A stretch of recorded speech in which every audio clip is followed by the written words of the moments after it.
Hi, this is Jeff with Consulting Dad, and I want to welcome you to this presentation to talk about burnout, causes and solutions. So, millennials apparently are suffering from burnout. And I know you're probably thinking, wait a second, millennials, those are people in their 20s, right? Well, there have been a number of articles from ABC and BuzzFeed and other outlets, Forbes even, talking about how, millennials are they're worn out. They're burned out by their jobs and their student debt and the cost of living and so forth and so on. And, they're talking about, I love this expression, how adulting is hard, right? And so they're complaining about this. And, the people who are being profiled are 20 years old. And look, we've all kind of probably felt burned out at different points in our life. You don't have to be, 50 or 60 and have worked your entire life.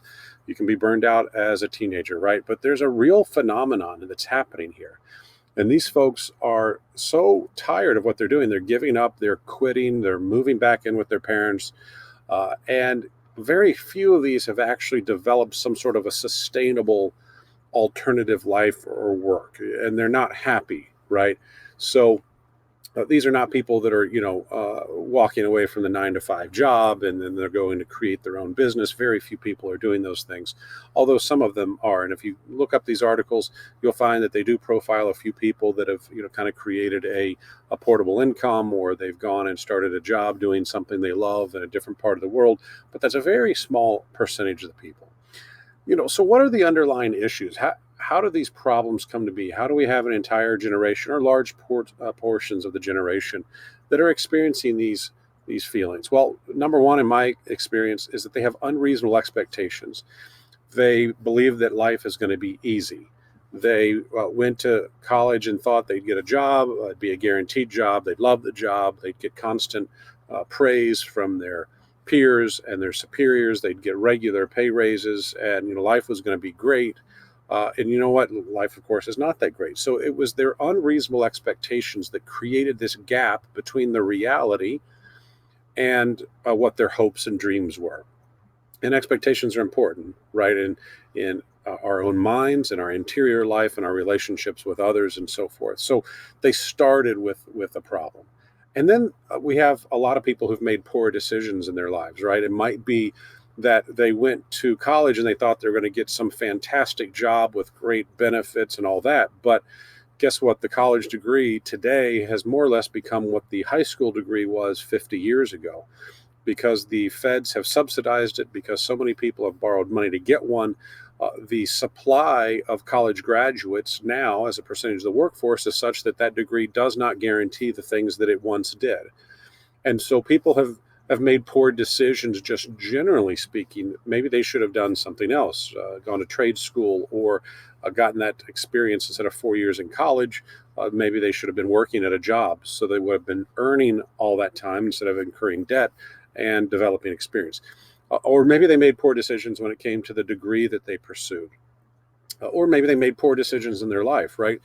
We all know that if you get married and have children and buy a home and save money, that your overall life expectancy, your happiness, your financial stability, your marriage rates, all of these things are better than if you make bad decisions and you're having children out of wedlock, and you're going into debt and all the rest of that. So we oftentimes, when we look closer at these details, we see poor decisions. We also have, if you talk to people that are in this niche, if you read these articles, a lot of people are operating on flawed information. So they believe things that are simply not true. And I'm not talking about big philosophical issues or theological matters, but simple things that what they believe is not true. And that leads to problems. Here's an example. A lot of people are still pushing this wage gap, which we now all know has been well documented for many years, is a myth, right? Women don't earn less than men do if they are doing the same work and have the same experience and the same background. They more or less earn exactly what men do.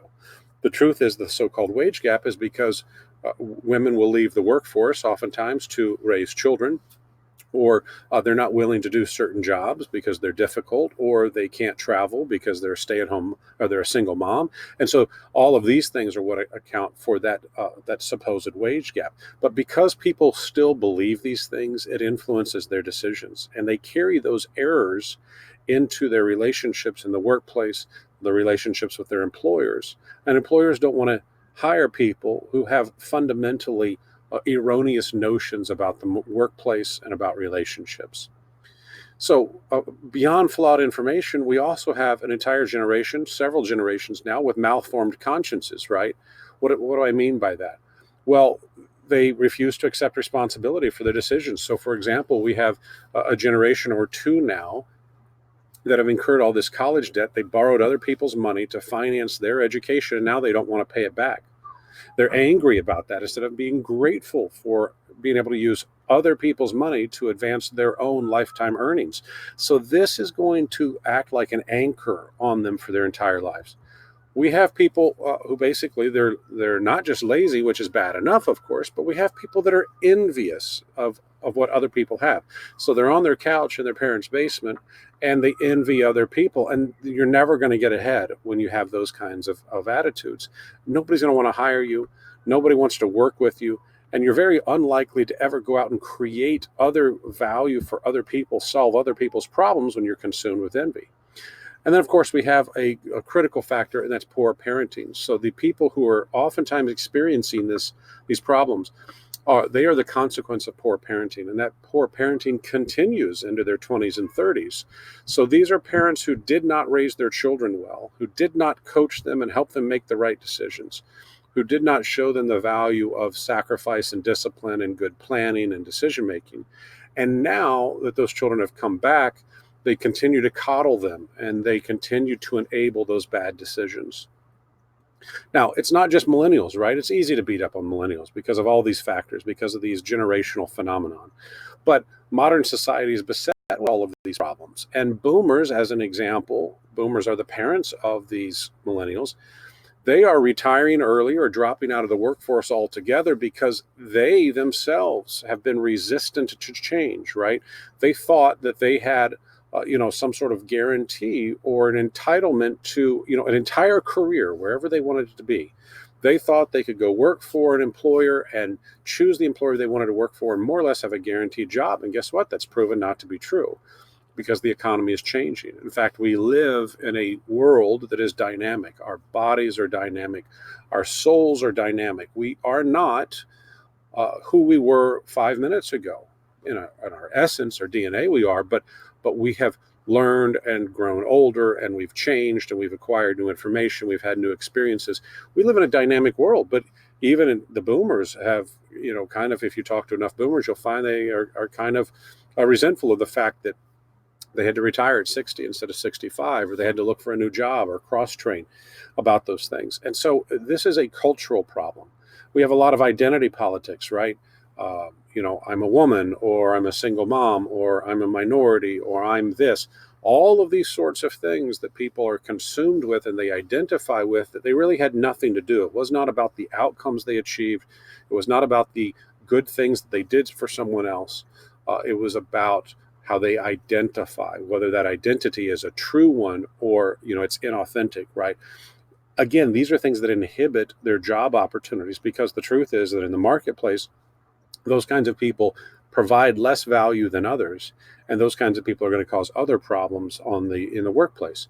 Plus, we have people who are constantly doing the victim role playing, and again, this is part of the culture where if I don't get what I want, if I don't get the wage I want, or the job I want, or the promotion, or whatever, it's because I'm somehow a victim, as opposed to doing an honest and humble self-evaluation and saying, maybe it's because I just don't have any skills that provide value to people, and I'm self-centered and I'm selfish and I don't care about helping an employer or solving problems for whoever my company seeks to serve. So, what are the solutions? Well, like with many things, the solutions are relatively easy to identify and difficult to put into place. So, first of all, we need to live a life of radical gratitude.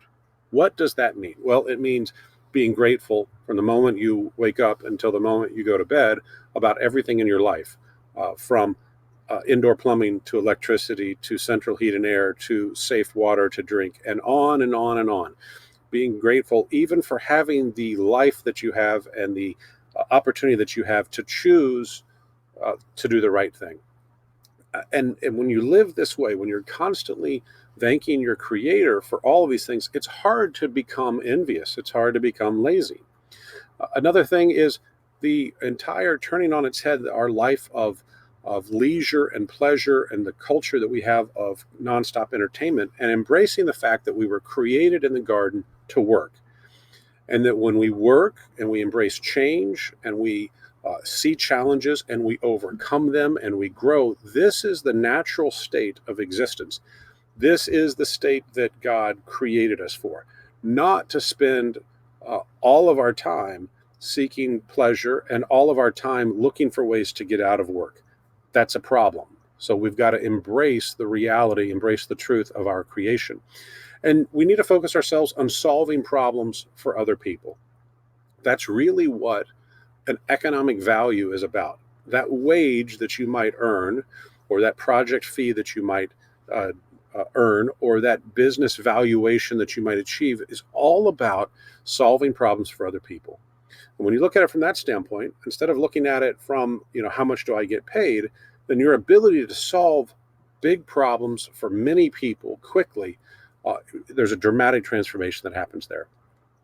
Also, I would say that we need to accept the consequences of decisions. So, in the previous example, we talked about millennials who've borrowed other people's money to pay for their college education. Now they don't want to pay it back. Yeah, that's a tough spot to be in, to have to repay money that you've borrowed. That can be challenging, it can be painful, it can require difficult choices. But our culture's desire to excuse people from the natural consequences of their decisions, whether it's in the sexual arena with contraception and abortion, whether it's with divorce and remarriage, whether it's with student loan debt, whether it's with drug use, whatever the case may be, our culture is trying to tell people that you don't have to experience those consequences. You and I expect, if you're listening to this video, you know that we need to, not just morally for our interior life, but for our success in a secular capacity. And then, of course, we also need to stay busy. So if we don't have that perfect job, or if we don't have all of the opportunities that we want, we need to, instead of retreating into the parents' basement, we need to stay busy, constantly improving ourselves, going out and finding mentors and asking them for help. How do I achieve what it is that I want to do? What made you successful?